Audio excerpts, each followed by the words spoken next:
Spinal adjustments provided by Dr. Chad Rolfson. The Spinal Tuning Chiropractic Center is a Des Moines area low flat fee per month unlimited chiropractic care practice. When life happens, just adjust. Schedule today at spinaltuning.com.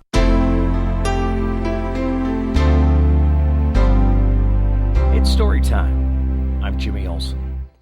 The Fisherman and His Wife.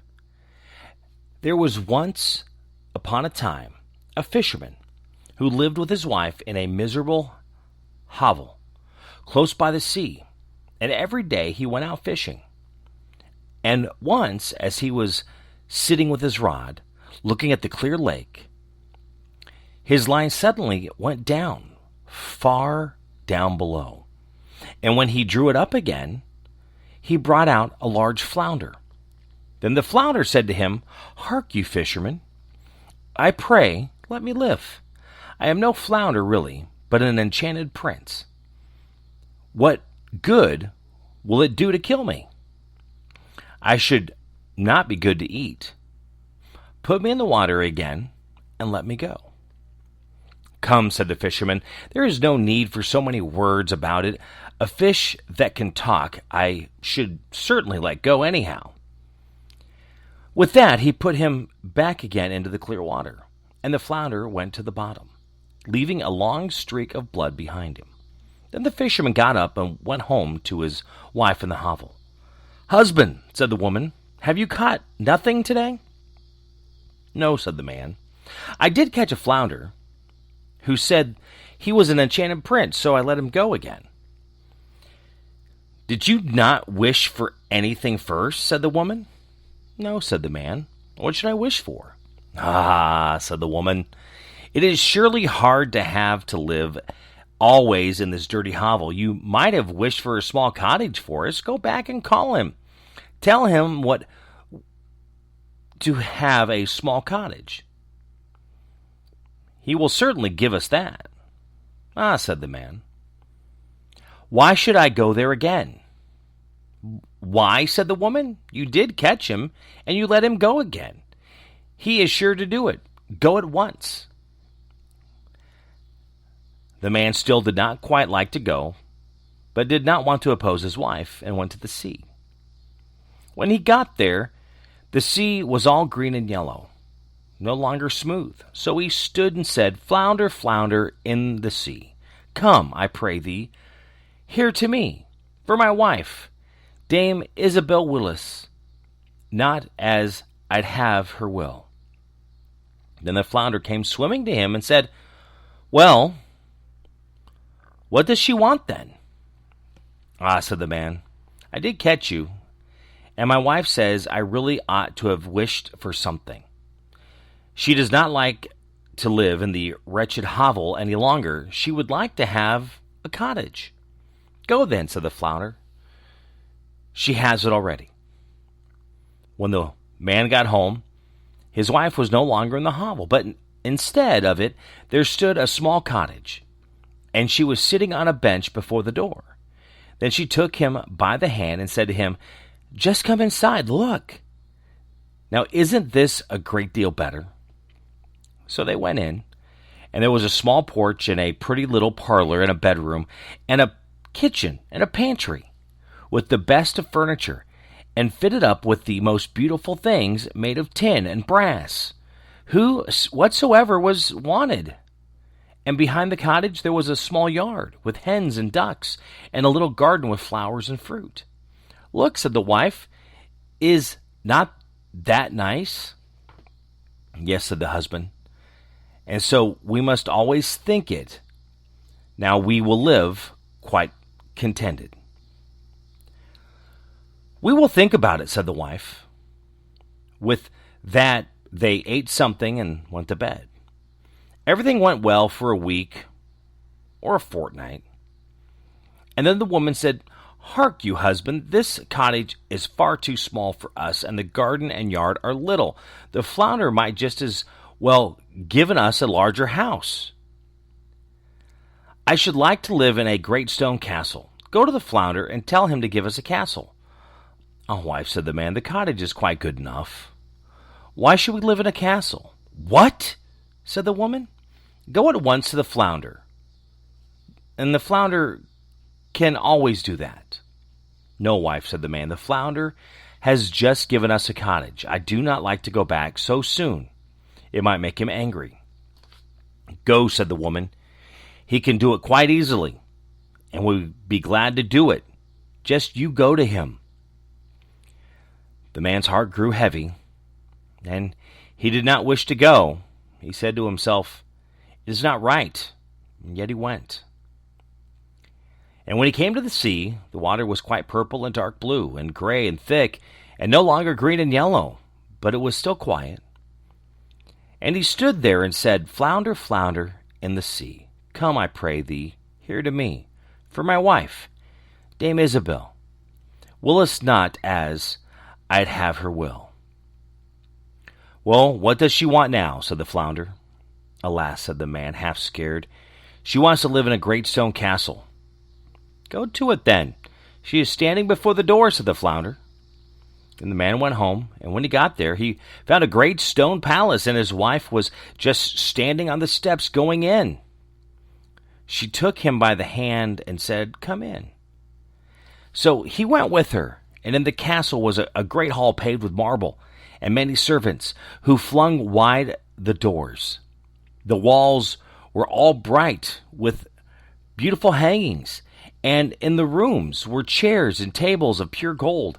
Crystal chandeliers hung from the ceiling, and all the rooms and bedrooms had carpets. Food and wine of the very best were standing on all the tables, so that they nearly broke down beneath. Behind the house, too, there was a great courtyard, with stables for horses and cows, and the very best of carriages. There was a magnificent large garden, too, with the most beautiful flowers and fruit trees, and a park quite half a mile long, in which were stags, deers, and hares, and everything that could be desired. "Come," said the woman, "isn't this beautiful?" "Yes, indeed," said the man. "Now let it be, and we will live in this beautiful castle and be content." "We will consider about that," said the woman, "and sleep upon it." Thereupon they went to bed. Next morning the wife awoke first. It was just daybreak, and from her bed she saw the beautiful country lying before her. Her husband was still stretching himself, and she poked him in the side with her elbow and said, "Get up, husband, and just peep out the window. Look, you couldn't be the king over all that land. Go to the flounder. We will be the king." "Oh, wife," said the man, "why should we be king? I do not want to be king." "Well," said the wife, "if you won't be king, I will. Go to the flounder, for I will be king." "Oh, wife," said the man, "why do you want to be king? I do not like to say that to him."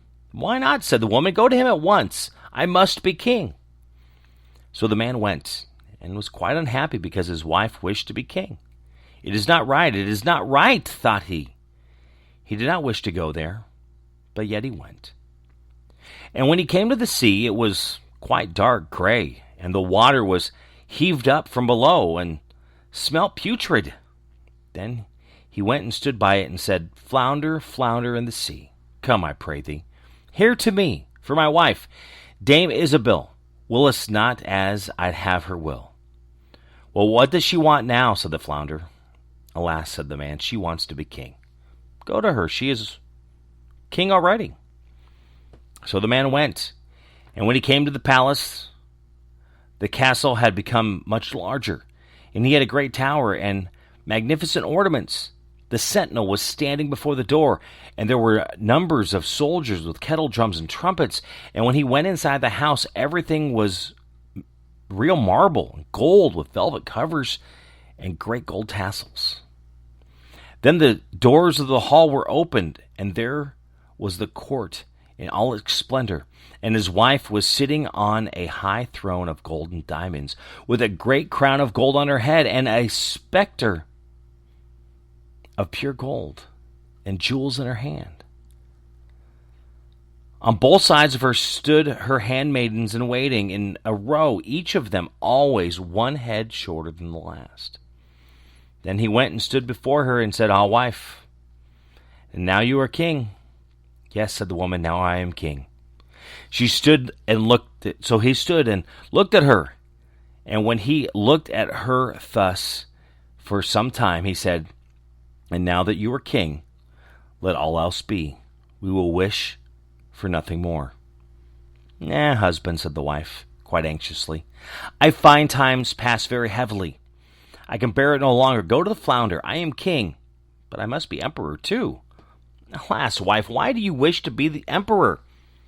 Husband, she said, go to the flounder. I will be emperor. Alas, wife, said the man, he cannot make you emperor. I may not say that to the fish. There is only one emperor in the land, and an emperor the flounder cannot make you. I assure you he cannot. What? Said the woman, I am the king, and you are nothing but my husband. Will you go this moment? Go at once. If he can make me king, he can make me emperor. I will be emperor. Go instantly. So he was forced to go. As the man went, however, he was troubled in mind, and thought to himself, it will not end well. It will not end well. Emperor is too shameless. The flounder will at last be tired out. With that, he reached the sea, and the sea was quite black and thick and began to boil up from below, so that it threw up bubbles. And such a sharp wind blew over it that it curdled, and the man was afraid that he went and stood by it and said, Flounder, flounder, come in the sea, I pray thee. Hear to me, for my wife, Dame Isabel, willest not as I have her will. What does she want now? Said the flounder. Alas, flounder, said he, my wife wants to be emperor. Go to her, said the flounder. She is emperor already. So the man went. And when he got there, the whole palace was made of polished marble with alabaster figures and a golden ornament. And soldiers were marching before the door, blowing trumpets and beating cymbals and drums. And the house barons and counts and dukes were going about as servants. Then they opened the doors to him, which were of pure gold. And when he entered, there sat his wife on a throne, which was made of one piece of gold and was quite 2 miles high. And she wore a great gold crown that was 3 yards high, and set with diamonds and carbuncles. In one hand she had a scepter, and in the other the imperial orb.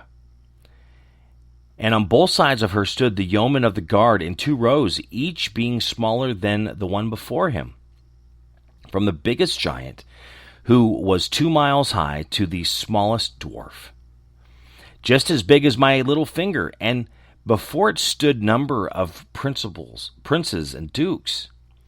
Then the man went and stood among them and said, Wife, you are emperor now. Yes, she said, now I am emperor. Then he stood and looked at her well, and when he looked at her thus for some time, he said, Ah, wife, be content, now that you are emperor. Husband, said she, why are you standing there? Now I am emperor, but I will be pope too. Go to the flounder. Alas, wife, said the man, what will you wish for? You cannot be pope. There is but one in the Christendom. He cannot make you pope. Husband, she said, I will be pope. Go immediately. I must be pope this very day. No, wife, said the man. I do not like to say that to him. That would not do. It is too much. The flounder can't make you pope. Husband, said she, what nonsense. If he can make me emperor, he can make me pope. Go to him directly. I am emperor, and you are nothing but my husband. We'll go at once. Then he was afraid and went. But he was quite faint, and shivered and shook, and his knees and legs trembled, and a high wind blew over the land, and the clouds flew, and toward evening all grew dark, and the leaves fell from the trees, and the water rose and roared as if it were boiling, and splashed upon the shore. In the distance he saw ships which were firing guns into their sore need, pitching and tossing on the waves, and yet in the midst of the sea there was still a small bit of blue, though on every side it was red as in a heavy storm. So full of despair, he went and stood in much fear and said, Flounder, flounder in the sea, come, I pray thee, hear to me. For my wife, Dame Isabel, willest not as I'd have her will. Well, what does she want now? Said the flounder.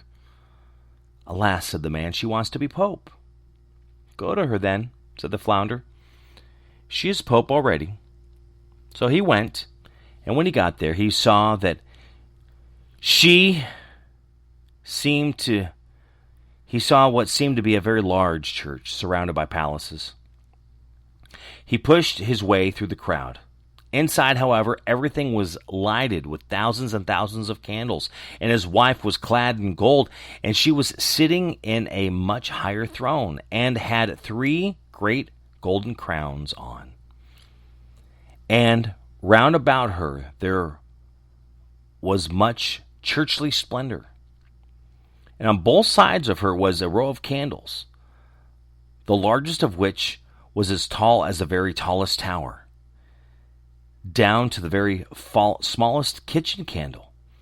And the emperors and kings were on the knees before her, kissing her shoe. Wife, said the man, and looked attentively at her. Are you now Pope? Yes, said she, I am Pope. So he stood and looked at her, and it was just as if he was looking at the bright sun. When he stood looking at her thus for a short time, he said, Oh, wife, if you are Pope, do let well alone. But she looked as stiff as a post, and did not move or show any signs of life. Then said he, Wife, now that you are Pope, be satisfied. You cannot become anything greater.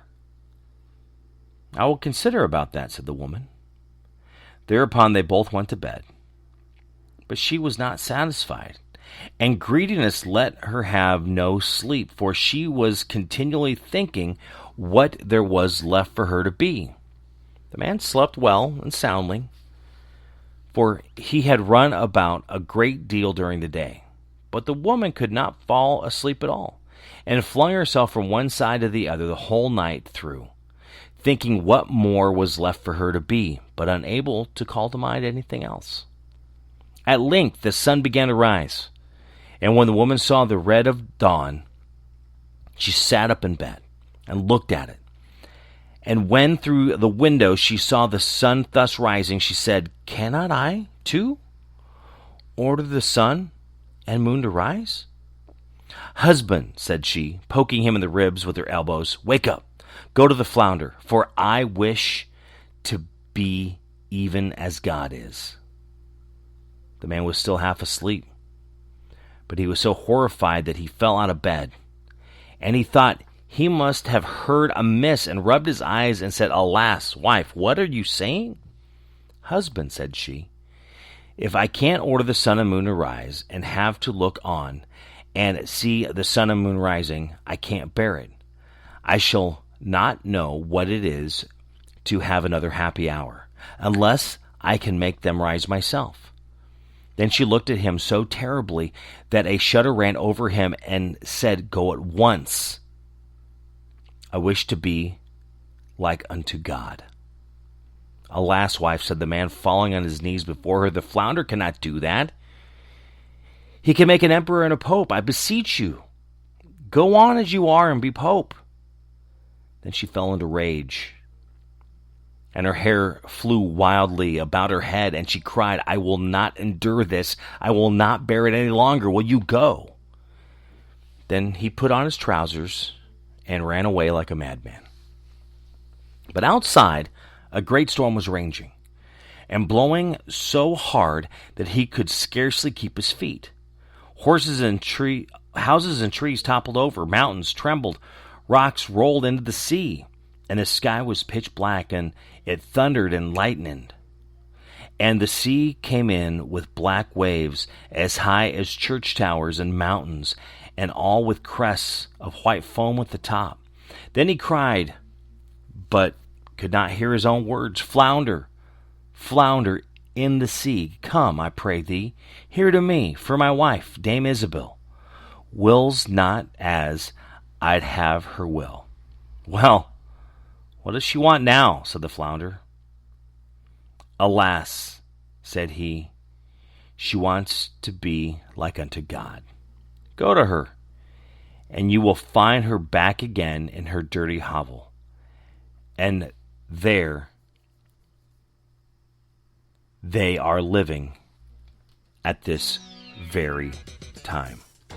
The fisherman and his wife. If you enjoyed this story, you can share it with others.